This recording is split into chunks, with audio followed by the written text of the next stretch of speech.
ബഹുമാനമുള്ള വേദിയിലും സദസ്സിലും ഇരിക്കുന്ന ഗുരുജനങ്ങളെ, പ്രിയപ്പെട്ടവരെ, ഒരുപാട് സന്തോഷത്തോടു കൂടിയാണ് ഇവിടെ നിൽക്കുന്നത്.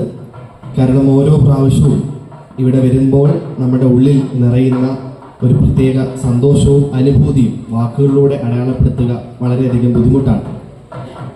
കൊല്ലം കടന്ന് നമ്മൾ മറ്റ് ജില്ലകളിലേക്കൊക്കെ പോകുമ്പോൾ നമ്മുടെ ഈ ദേശത്തെ അടയാളപ്പെടുത്തുന്നത് ഈ ക്ഷേത്രത്തിൻ്റെ പേര് പറഞ്ഞാൽ എല്ലാവർക്കും അറിയാൻ പറ്റും.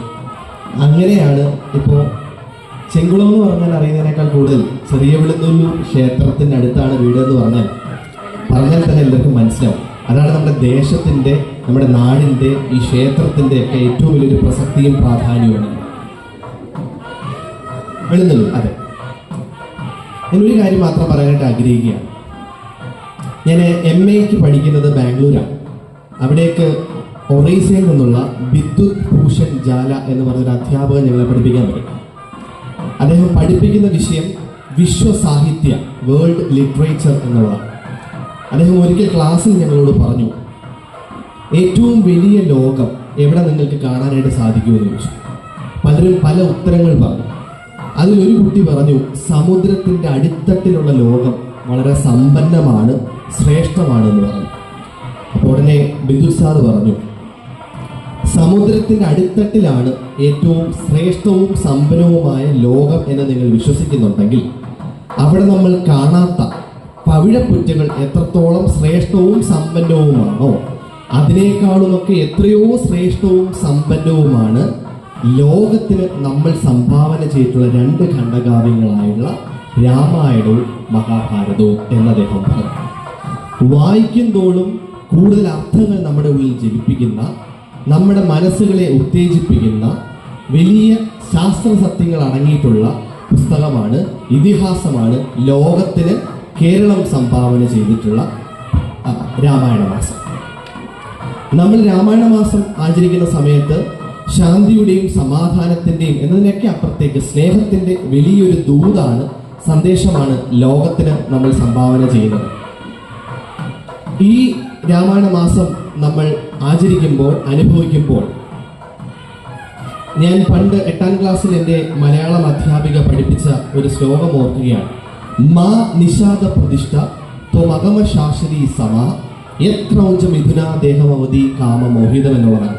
നമുക്കറിയാം, തിരുവനന്തപുരത്തെ ആമയിഴഞ്ചാൻ തോട്ടിൽ നടന്ന ഇൻസിഡന്റ് നമുക്കറിയാം. നമ്മൾ പലപ്പോഴും നമ്മളോട് തന്നെ ചിന്തിക്കണം, നമ്മൾ വലിച്ചെറിയുന്ന മാലിന്യങ്ങൾ പലപ്പോഴും നമ്മുടെ ദേശത്തിന് ദുരന്തമായി, ശാപമായി മാറുന്നുണ്ടോ?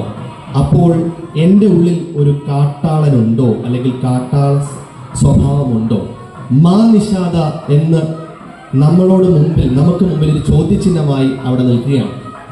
പലപ്പോഴും ജാതിയുടെയും മതത്തിൻ്റെയും വർഗത്തിൻ്റെയും ഭാഷയുടെയും നാടിൻ്റെയും പേരിൽ മനുഷ്യനെ നമ്മൾ വേർതിരിച്ചു കാണുമ്പോൾ രാമായണം നമ്മളോട് ചോദിക്കുന്നു, മാ നിഷാദ, അരുത് കാട്ടാള. ഈ കാലത്തിൽ കാലത്തിനതീതമായ ശബ്ദമായി, തിരുത്തൽ നാദമായി മാ നിഷാദ എന്ന ഏറ്റവും വലിയ ശബ്ദമാണ് രാമായണം മുമ്പോട്ടേക്ക് വെക്കുന്നത്.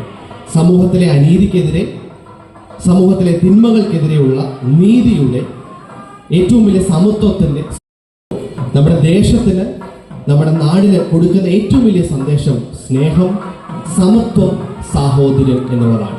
അവിടെയാണ് ഭാരതത്തെ തന്നെ ഐക്യം, ഭാരതത്തെ തന്നെ എല്ലാവരെയും ചേർത്ത് പിടിക്കുവാനായിട്ട് നമ്മുടെ മഹാത്മാവ് ചേർത്ത് പിടിച്ച ആദർശ പുരുഷൻ ശ്രീരാമനായിരുന്നു എന്നുള്ളതാണ്.